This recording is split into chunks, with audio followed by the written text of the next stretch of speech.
In this week's video, we're going to take a look at how I used one simple idea to compose a complete blues solo like the following example.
Hello, my name is Barry Gober and welcome to my channel.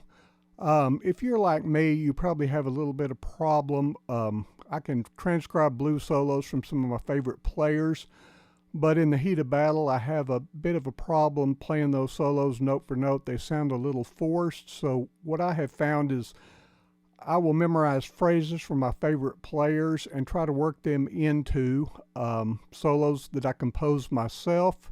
A lot of times I'll start out with what you would call a simple idea or a motif and learn to change these phrases up to fit the underlying chord structure of the blues form. And that way it gives me a basis to improvise over these solos. Improvisation is simply the spontaneous reorganization of ideas you already know. So if you know how to twist these ideas into different melodic ideas that match the chord you're playing under, you can easily improvise solos that sound like yourself. The best way to learn to play, in my opinion. If you like what you see on this channel, please feel free to like and subscribe. It really helps, and we'll get into the solo now. The solo we're going to look at today is a standard 12-bar blues solo in the key of A. It contains a slow change on the first 4 bars, meaning that it stays in the key of A before it moves to D9 in bar 5. The simple idea we're going to take a look at is just this little phrase right here, starting on the root or the A note, flat third, third, 5, 6, root of the major scale. So, and if we want to get adventurous, we'll take that and just simply play it backwards. And that's going to be the basis for this solo. This using this motif kind of gives the solo some structure. We'll use some other ideas to connect some lines together, but that's basically the meat of this solo, and it makes it sound more structured and not just a bunch of notes that you're playing, and really gives the solo a good form. So we're going to start off with the first phrase, which is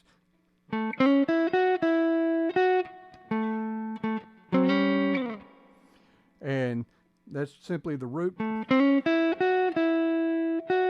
back to the root, and we're using this, it's what you would call a tritone substitution. If you're not familiar with that phrase, you're playing an A7 dominant 7th chord as your 1 chord. The chord makeup of that chord is made up of a root, a third, a 5th, and a flatted 7th of the A major scale. The full chord would look like this, but that chord really doesn't fit in what we're doing, so we're reducing that chord down to the 3rd and the flat 7th of the A major scale, which is what they call a tritone. The 3rd is what tells you whether the chord is a major or minor, and the flat 7th is what tells us that this is a dominant 7th chord. So we're just taking these 2 notes on the 4th and 3rd string, and this is the flat 7th here on the 4th string and the 3rd on the 3rd string. So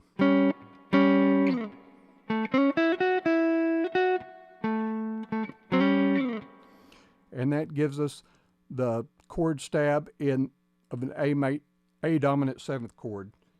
So we're following that lick up with the same motif, but played a little bit differently at the end. So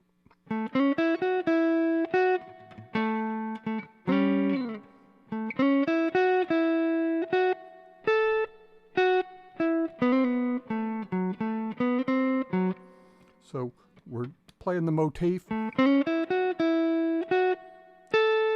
the root up here, going down from the 6 to the 5, little hammer right there,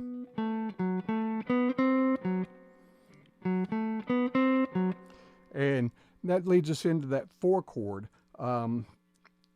What you will notice on that lick on the 4 chord, as you move into that, that's basically an A major pentatonic scale, but it moves into the 4 chord, and the notes of that lick are found. If you were to look at the walking bass line in a D chord, you would find,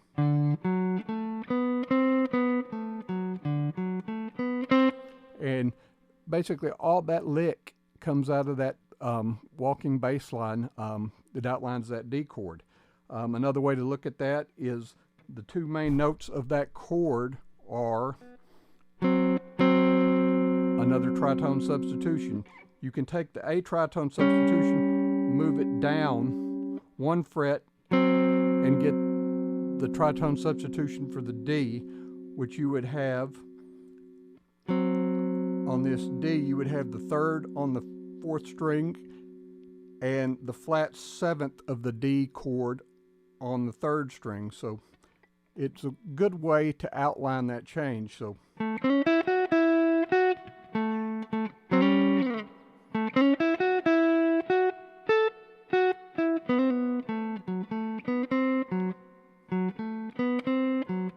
and that gets us through the first 4 bars of A and 2 bars of D. We're moving back to our 1 chord, and we're going to break away from our motif idea and do what I call a filler lick. This is a lick that comes in handy. I use it in a lot of solos. It works pretty well everywhere you want to use it in a blues progression. Since we started the first phrase on the A chord with a major idea, major pentatonic, and started those phrases from the root, I'm going to play this one in the minor pentatonic, A minor, and I'm going to start this phrase on the flat 3rd, and it goes.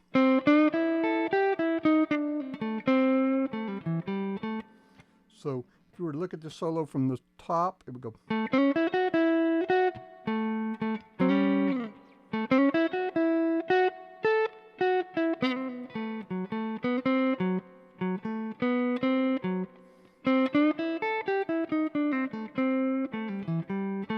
And that gets us to the 5 chord, where we'll use this little lick to outline the 5 chord. This is another one that I use a lot.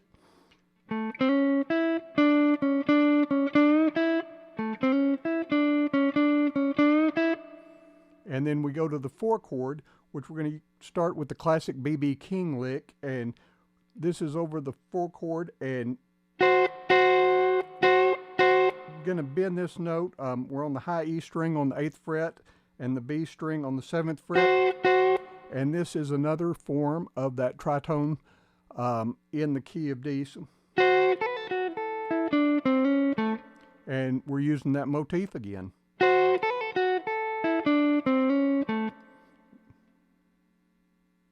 And then we're going to move to the Turner, which is the motif, and it's resolving back to the 5. So the whole thing from the top.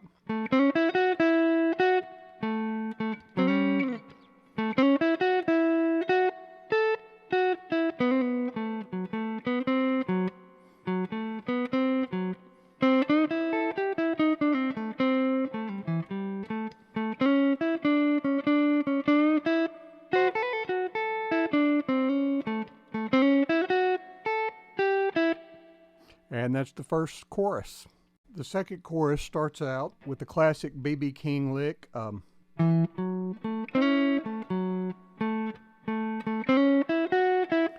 And ends with that motif again, and it resolves to the 5 before you move to the same lick.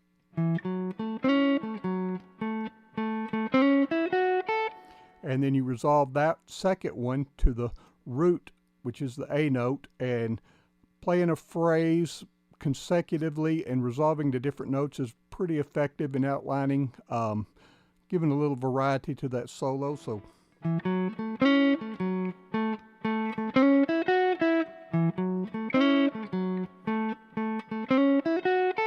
and then we're going to move to the 4 chord lick, which we're going to outline that 4 chord by coming up here after we go.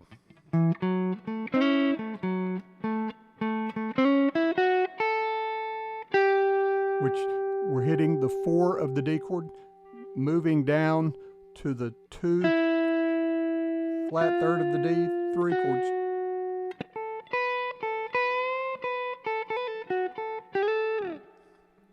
So that is the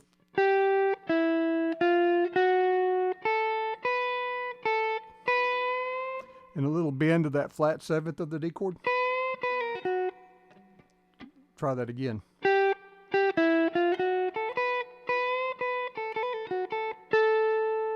And resolving to the root. And then we're going to do a lick. This contains our motif as well.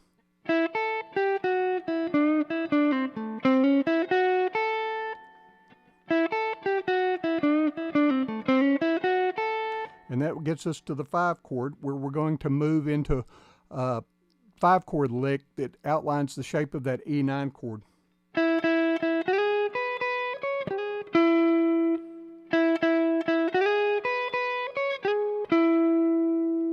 And if you got your E9 chord right here,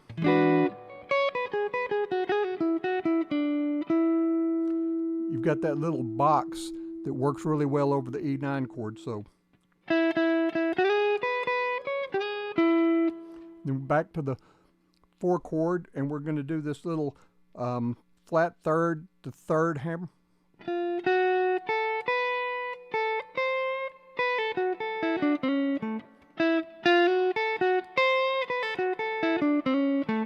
And got the motif in it as well, a little slower.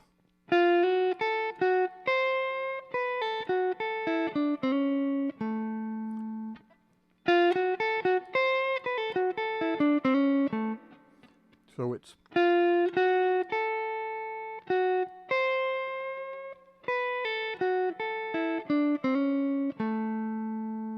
and then that gets us to the turnaround, which we're going to use the motif again in a little bit different, phrase it a little bit different.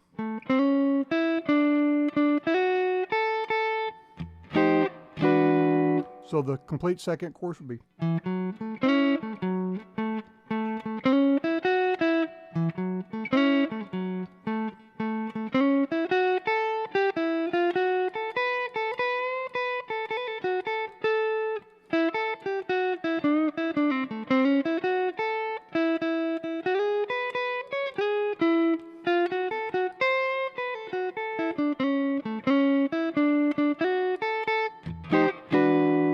And that's the complete solo.